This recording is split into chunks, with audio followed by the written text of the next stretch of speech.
માવા ખાઈને પિચકારી મારતા ભાઈઓને દંડાવાળી કરો।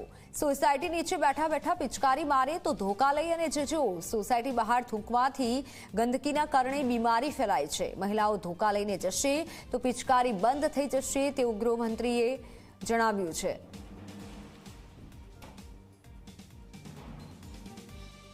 ઘરમાં ઝાડુ છે? કોના કોના ઘરમાં ઝાડુઓ છે? અને ધોકા?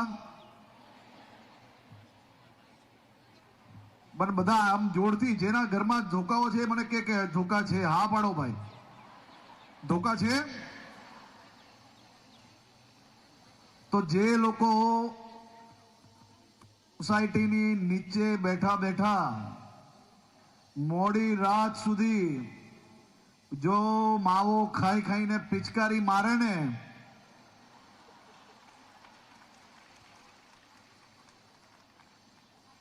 આ બરાબર છે? આ દિશા એકદમ જોરથી મને સંભળાતું જ નથી ને।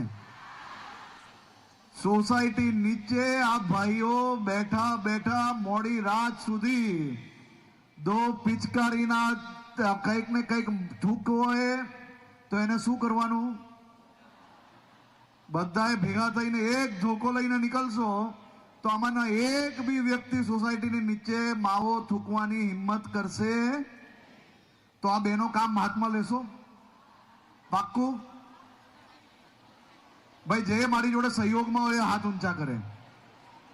બધા ધોકા લેશો હાથમાં? બરાબર। ગૃહ રાજ્યમંત્રી હર્ષ સંઘવીની સ્વચ્છતાની અપીલ કરી અને મહિલાઓને કીધું છે। સુરતની મહિલાઓએ હર્ષ સંઘવીના નિવેદનને પણ વધાવ્યું। વરાછા વિસ્તારની મહિલાઓએ સ્વચ્છતા રાખવા માટે અપીલ કરી। મહિલાઓ ધોકા લઈ અને જશે અને પિચકારી મારનારને સુધારશે। સોસાયટી બહાર થૂંકવાથી ગંદકીના કારણે બીમારી ફેલાય છે। સુરત શહેરમાં હાલમાં જ એક મહિલા સંમેલનના કાર્યક્રમમાં રાજ્યના ગૃહમંત્રી હર્ષ સંઘવીએ એક નિવેદન આપ્યું છે કે તેમાં તેમણે જણાવ્યું છે કે ઘરની બહાર જે લોકો માવા ખાઈને પિચકારીઓ મારે છે અને ગંદકી ફેલાવે છે ત્યારે મહિલાઓએ પોતાના હાથમાં ધોકા લઈને તેમની પાસે જવું જોઈએ જેથી તેઓ લોકો સુધરી જશે। હાલ મહિલાઓ આપણી સાથે છે, સીધા આપણે એમની જોડેથી જાણીશું હાલમાં જે રીતના નિવેદન આવ્યું છે કઈ રીતે તમે જોવો છો? હાલમાં જે નિવેદન આવ્યું છે હર્ષભાઈનું એ બરોબર જ છે। આપણે જો આપણા શહેરને આપણા બિલ્ડિંગને ચોખ્ખી ન રાખીએ તો પછી કઈ રીતના આપણે થશે? એટલે હર્ષભાઈનું જે નિવેદન છે એને અમે લોકો બધા સમર્થન આપીએ છીએ। ચોખ્ખાઈ તો હોવી જ જોઈએ, પાન માવા થૂકવા નહીં, અને એ અમારી બધા લેડીઝો તરફથી એક ધમકી જ તમે સમજી લો કે આ તો હવે કરવાનું જ છે તમારે। Thank you so much. બિલકુલ, કઈ રીતના સોસાયટીઓમાં ગંદકી જોવા મળે છે? એટલે ગમે ત્યાં મતલબ લાઈક જે જેન્ટ્સ લોકો હોય તે મતલબ કેમ કે પોતાની જ પ્રોપર્ટી હોય એ રીતે માવા ખાતા હોય, પિચકારીઓ મારતા હોય, એનાથી ઘણું બધું નુકસાન થાય છે। પ્રાણીઓને પક્ષીઓને નુકસાન થાય છે, પોતાના સેહતને બી નુકસાન થાય છે। તો અપીલ છે કે સ્વચ્છતાનું ધ્યાન રાખો, પોતાનું ધ્યાન રાખો, કે પિચકારીઓ ના મારો અને પોતાનું બી ધ્યાન રાખો એમ। મંત્રીએ હવે કીધું છે ગૃહમંત્રીએ કે હાથમાં ધોકા લઈને મહિલાઓ જવું જોઈએ, એટલે એ બી છે કે જે એક જો કોઈ બી હોય જેન્ટ્સ એને સુધારવું હોય તો એની પાછળ એક કોઈ ગર્લનો જ હાથ હોય કે કોઈ લેડીઝનો જ હાથ હોય તો એ બરાબર છે કે જો ધોકો લઈને જશે તો સુધરી જશે, કે એમને બીક રહેશે કે હા ભાઈ ચલો ઘરનાએ કીધું છે તો આપણે સુધારવું પડશે એમ।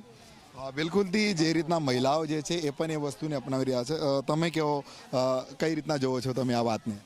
मैं कहती हूँ कि घर की महिलाओं को ही पहले अपने जेंट्स को जो घर में बच्चे उनको मना करना चाहिए, क्योंकि अपनी घर अपनी सोसाइटी गंदी हो रही है, अपना ही शहर गंदा हो रहा है। तो घर से शुरुआत करनी चाहिए, अपने हस्बैंड को सबको मना करना चाहिए कि हम ना थूकें अपनी बिल्डिंग्स में।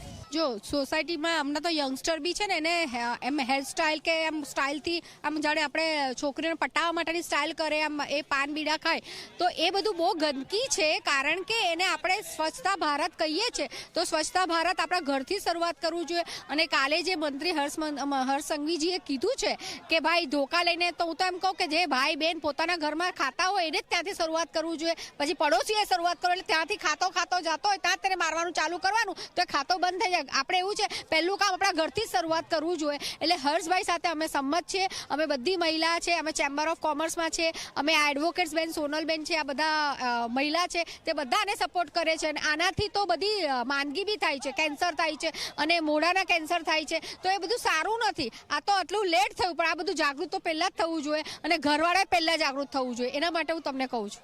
બિલકુલથી જોઈ શકાય છે કે મહિલાઓ જે છે સમર્થન આપી રહ્યા છે અને ખાસ કરીને જે રીતના સુરત શહેર જે છે સ્વચ્છતામાં પ્રથમ ક્રમે છે, પરંતુ અનેક સોસાયટીઓમાં જે માવા પાન ગુટકા ખાનારા જે છે સોસાયટીઓમાં જ ગંદકી કરતા હોય છે અને રાત સુધી બહાર બેઠતા હોય છે અને જે બાગડા પર બેઠતા હોય છે ત્યાં જ ગંદકી કરતા હોય છે, જેને લઈને બીમારીઓ પણ ફેલાય છે અને જે રીતના જે લોકો સેવન કરે છે એમના સ્વાસ્થ્ય માટે પણ હાનિકારક હોય છે. હાલ તો જે રીતના ગૃહમંત્રીએ નિવેદન આપ્યું છે કે જે કોઈ વ્યક્તિ ઘરની બહાર કે સોસાયટીમાં પાન માવાની પિચકારી મારતા હોય છે ત્યારે મહિલાઓએ હાથમાં ધોકો લઈને તેમની પાસે જવું જોઈએ, જેને કરીને તેમનું પાન માવા ખાવાનું છૂટી જશે અને તેમના સ્વાસ્થ્ય માટે પણ સારું રહેશે.